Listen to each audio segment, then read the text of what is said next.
Teoría básica del pilotaje, parte 1.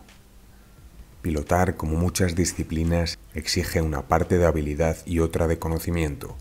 Para ir rápido es necesario seguir una buena línea y hacer un gran aprovechamiento del neumático. Para conseguirlo, debes conocer la teoría y los fenómenos que suceden en el vehículo cuando está en pista. Vamos a separar este tema en dos partes: las acciones del piloto y la trayectoria del vehículo. Es decir, veremos qué sucede dentro y fuera del vehículo para conseguir ir a la mayor velocidad posible. Un automóvil es una máquina que se acciona de forma sencilla. Lo esencial es un volante, un acelerador y un freno. Podremos encontrar casos que incluyan más pedales, palancas de marchas, frenos de mano, repartos de frenada, selección de modos y otros dispositivos, pero los mandos en los que nos centraremos ahora son volante, acelerador y freno. Tenemos en cuenta que son acciones que realizamos a través del neumático y además en muchos casos están limitadas por él, es decir, no giramos o frenamos más porque el neumático llega al límite. Si combinamos más de una acción al mismo tiempo, es aún más fácil superar la adherencia y perder la trayectoria. El acelerador. La cantidad de acelerador empleada al pilotar debería ser casi literalmente todo lo que el neumático sea capaz de asimilar. Dependiendo del tipo de prueba y situación se podría dejar un margen, pero la pretensión ideal sería la de no desaprovechar ninguna de las capacidades del neumático. A mayor velocidad es cada vez más difícil superar el agarre del neumático mediante el acelerador, y por ello cuando se acelera desde baja velocidad o con el volante girado no siempre se puede hacer uso de todo el recorrido del pedal. Cuando se rebasa el límite del neumático, las ruedas motrices giran más de lo que el vehículo avanza y el motor se revoluciona. El coche seguirá aumentando de la velocidad aunque más lentamente.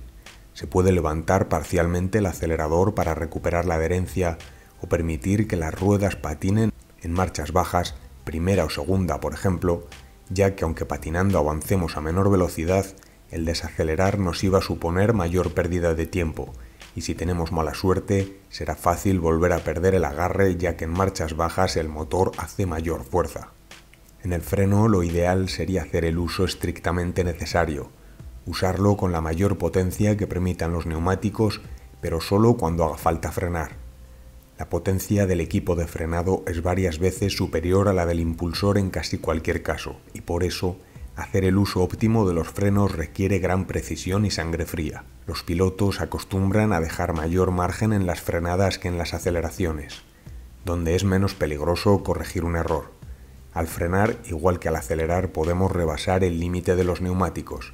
En este caso, la rueda se queda quieta o gira a otra velocidad de la que debería porque está friccionando contra la superficie. Es una situación de cierto riesgo pues inhabilita el efecto de la dirección, pero lo que de verdad diferencia el freno del acelerador a la hora de perder tracción es que con el freno la velocidad no es tan determinante. Con muchísimos vehículos se pueden bloquear los frenos a cualquier velocidad, pero para perder tracción deben ir a velocidades relativamente bajas. Existen dispositivos que evitan que se supere la adherencia máxima al acelerar, frenar y girar.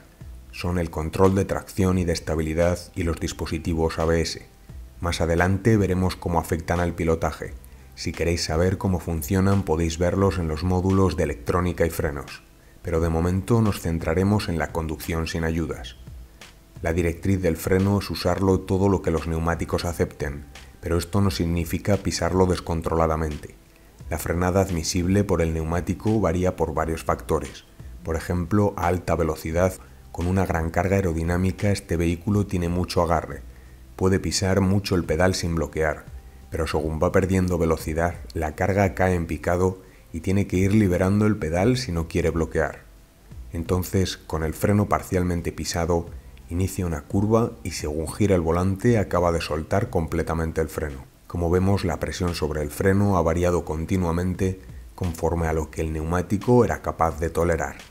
El uso de la dirección debería ser el mínimo y más fluido que permita seguir la línea a mayor velocidad. En ocasiones no parecerá ni un movimiento mínimo ni fluido, pero siempre será mejor cuanto menor uso se haga de la dirección mientras se vaya por la línea de la mayor velocidad. El uso innecesario del volante roba velocidad al acelerar y empeora las frenadas. aunque puede ser un buen método para calentar los neumáticos. Al accionar la dirección giran volante y ruedas. El neumático, al ser elástico, tiene un cierto retraso al copiar los cambios de la dirección. La goma por un lado se está adhiriendo al terreno y por otro es obligada a cambiar de ángulo al ir pegada a la llanta. Hay una diferencia entre el ángulo de la banda de rodadura y la dirección. Se conoce como slip angle a la diferencia entre el ángulo que apunta a la rueda con el que sigue en realidad, y es la razón principal por la que no deberíamos girar bruscamente el volante, ya que por encima de cierto ángulo de slip, la pérdida de agarre es inevitable originando subviraje. También este deslizamiento es quien determina la velocidad máxima de paso por un radio de curva a una velocidad, ya que al superarlo el radio se abre inevitablemente. Para aprender cómo reducir este ángulo y las desventajas de hacerlo puedes aprender más en el módulo de neumáticos y puesta a punto. Ahora lo importante es saber que existe ese límite. Es quien nos limita la cantidad de giro aplicable en una situación y se incrementa con la velocidad. Si estamos en la misma curva, por ejemplo una circular, incrementamos la velocidad, nos vemos obligados a girar más el volante para seguir el mismo radio. Esto es porque aumenta el ángulo de slip. Si aceleramos aún más, puede que ya no quede margen en el neumático por mucho que giremos y el vehículo subvira perdiendo la trazada. Por todo ello, no se trata de girar el volante demasiado rápido, sino de hacerlo de una manera progresiva a la mayor velocidad, pero sin sobrepasar el límite. Además de cómo manejar los mandos, es necesario conocer cuál es el desplazamiento de masas del coche. Con esto nos referimos hacia dónde estamos desplazando el centro de gravedad. Al acelerar, el centro se desplaza hacia atrás, descargando las ruedas delanteras, que son las directrices, y reduciendo su agarre. Al frenar sucede lo contrario. Por tanto, el acelerador y el freno afectan directamente a la direccionabilidad del vehículo. Están moviendo el centro de gravedad en el eje X. También cuando se trazan curvas, el centro de gravedad intenta desplazarse en el eje Y. Además de estos movimientos activos, tenemos otro que trabaja en el eje Z vertical, cuando subimos una cuesta y sufrimos una compresión en el vehículo. Esta será mayor cuando aumente la velocidad y produce un incremento de agarre, pudiendo usarse en ocasiones para mejorar una frenada o un inicio de curva. En bajadas el efecto es opuesto, llegando al punto de que en cambios de rasante de subida a bajada podamos llegar a perder el contacto con el suelo por completo. Este movimiento de las masas puede usarse a nuestro favor para tomar curvas o empeorar la situación si no se realizan las acciones apropiadas. Tras una frenada podemos emplear el peso extra que recae en el eje delantero para tomar una curva con más eficacia. Viendo el proceso lentamente en un ejemplo lo apreciamos mejor. Suponiendo que se pueda entrar en la curva a 80 km por hora en situación neutra, vemos cómo podría afectarnos el reparto de pesos. Viniendo a cierta velocidad se ejecuta la frenada apropiadamente alineados con el exterior. El vehículo se estabiliza. Adecuamos la velocidad a 80 y todo va bien, podemos tomar la curva. Si en cambio la reducción hubiera sido excesiva, digamos que el piloto reduce hasta 75, está bien alineado pero va lento, así que decide aumentar la velocidad acelerando.